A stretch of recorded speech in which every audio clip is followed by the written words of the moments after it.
आप सच्ची समझ लीजिए, बिना पाप कर्म किए पाप का बोझा आपके माथे पे लद जाएगा यदि आप किसी की भी निंदा करते। काहे को इतना बड़ा घाटा करते? तो निंदा तो नहीं करते पर सुन लेते हैं, कोई कहता तो दोनों का एक ही फल है, कथन श्रवण का एक ही फल है। जैसे एक पाप आचरण कर रहा है और एक पापाचरण की प्रेरणा दी है, जाओ ऐसा कर लो, और एक कहां जा रहे हो, ऐसा करने जा रहे हो, हाँ ठीक है करो, तीनों को बराबर दंड मिलेगा। कर्ता, प्रेरक, अनुमोदन। अनुमोदन हाँ हाँ ठीक है, प्रेरक हाँ ऐसा कर दो, और वो जो कर्ता चाहे शुभ कर्म हो तीनों को बराबर फल मिलेगा। अच्छा कहां जा रहे हो, परिक्रमा, अरे भाई बड़े भाग्य की बात है, वृंदावन की परिक्रमा देना, अवश्य लगाओ, नाम जप करते हुए लगाना, पूरा परिक्रमा को उसको फल मिलेगा।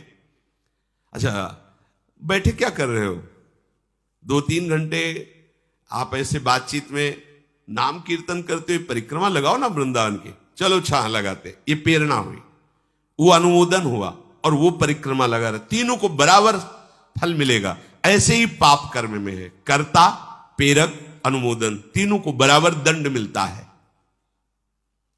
ये हुए 32 अपराध सेवा के, और 32 उप अपराध।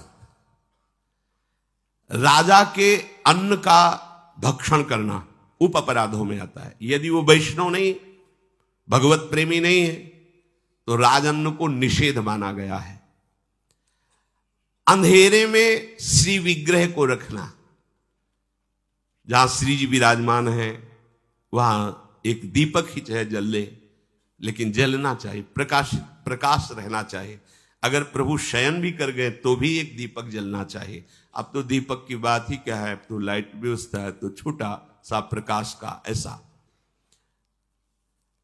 जो गुरुदेव ने नियम दिए हैं उन नियम के अनुसार आपकी दिनचर्या होनी चाहिए। मनमानी नहीं, ये मनमानी दिनचर्या का फल होगा गुरु की प्राप्ति, पर भगवत प्राप्ति होगी गुरु प्रदत्त दिनचर्या से। प्रभु के मंदिर में उत्साह पूर्वक प्रभु की सेवा करना, घंटा नाद करना, शंखनाद करना, मृदंग नाद करना, ऐसा। कोई भी अभक्ष वस्तु प्रभु को निवेदन करना ये निषेध है।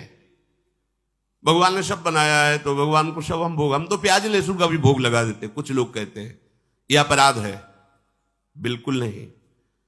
सात्विक भगवान ने आदेश किया है, सात्विक वस्तुओं का भोग लगाइए, इसीलिए निषेध किया जाता है, आप ये मत खाइए, आप ये मत खाइए।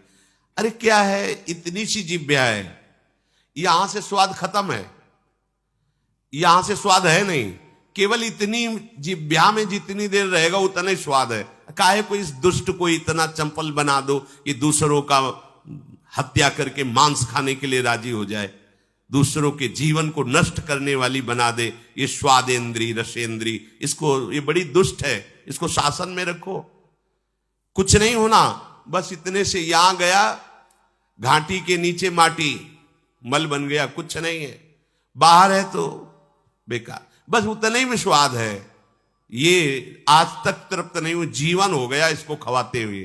किसी और का जूठन अपने प्रभु को भोग नहीं लगाना चाहिए। सब भगवत स्वरूप है, पर जैसे अपने प्रियालाल को भोग लगाना है, बोले वहीं और भी भगवत स्वरूप विराजमान, उनके आगे थाली करके फिर ले गए प्रियाल, यह अपराध है। एक तो अपने आराध्य देव का अनन्य होना चाहिए, और अपने प्रियालाल का भोग चाहे जो कोई पाले, लेकिन किसी और का अपने प्रियालाल को भोग नहीं लगता है। सर्वोपम नवनिवृत्त निकुंज विहारिणी बिहारी जू का। अब जैसे कोई भोजन आदि बना है और उसको कोई भी जूठा कर दे, कोई भी बच्चा या कोई भी, कैसे उसे प्रभु को हम भोग नहीं लगा सकते। और सेवा करते समय बोलना मना है। जैसे श्री जी को आप स्नान करा रहे हैं, श्रृंगार कर रहे हैं, तो या तो पद गाइए या नाम कीर्तन कीजिए या मंत्र जप कीजिए। बातचीत करते हुए सेवा नहीं, यह अपराध है उप अपराधों में। इतना पाइए कि सेवा पूजा करते समय बार बार वो अधोवायु हो, ये सब, इसीलिए साधक साधक की तरह भोजन पाता है। किसी से छीन करके जबरदस्ती प्रभु की सेवा पदार्थ लाना ठीक नहीं है। श्रद्धा से दिए गए पदार्थ से ही भोग लगे। देखो, भगवत मार्ग में टैक्स नहीं लगता। जो सच्चा भगवत मार्ग में कहीं किसी में टैक्स नहीं है। ये हमारी अलबेली सरकार है, सब फ्री। हां, तुम्हारी श्रद्धा है, एक फूल रख दिया, एक फल रख दिया, वो आपस में भोग लगाकर प्रसाद रूप से सेवा में आ जाए। ये करो तो इतने रुपया, यहां पर्चा भरो तो इतने रुपया, यहां तो इतने रुपया, तो वो रुपये ही है, सत्य मार्ग नहीं है। सत्य मार्ग श्रद्धा का विषय होता है, टैक्स का राजकीय मार्ग होता है। टैक्स राजकीय मार्ग में लिया जाता है, भागवतिक मार्ग में श्रद्धा चलती। श्रद्धा पूरा तन मन प्राण सर्वस्व समर्पण, ये मार्ग है। इसमें कि हमने इतने भर दिए हैं रुपए पर्चे में, अब हमको ऐसी जगह मिलेगी, वहां बैठेंगे, सुविधा मिले। यहां रुपए से जगह सुविधा और कृपा नहीं मिलती।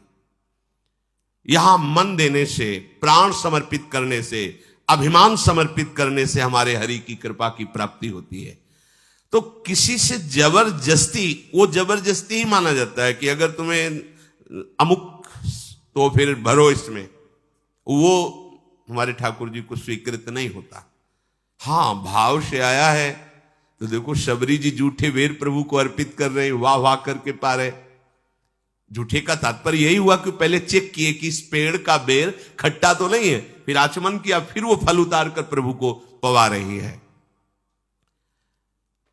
कोई भी पुष्प या गंध प्रभु को अर्पित करना है तो उसे पहले सूंघना नहीं। कि जैसे इत्र है तो खुद इतने सौरभ उसमें आ रहे कि आपको पता चल जाएगा कैसा है।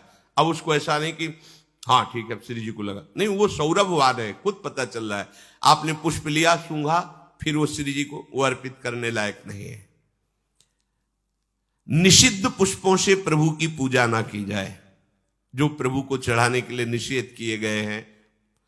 अब जैसे एक प्रभु को निषेध होते हैं तो दूसरे प्रभु को स्वीकार होते हैं। जैसे हमारी श्री जी को धतूरे का फूल नहीं चढ़ा सकते, लेकिन हमारे महादेव जी के माथे पे धतूरे का फूल चढ़ा सकते हैं। तो ये प्रवीणता गुरु जी से आती कि हमारे आराध्य देव को क्या पसंद है।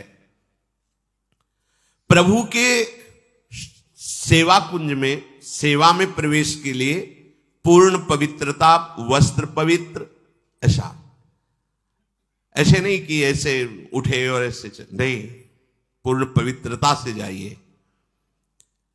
अगर कहीं आपने गृहस्थ धर्म का भोग किया है तो वो वस्त्र पूर्ण रूप से धुल करके पवित्र होकर के ही, उन स्थिति में कभी स्पर्श नहीं करना चाहिए घर के ठाकुर को भी। रजस्वला धर्म में माताएं बहनें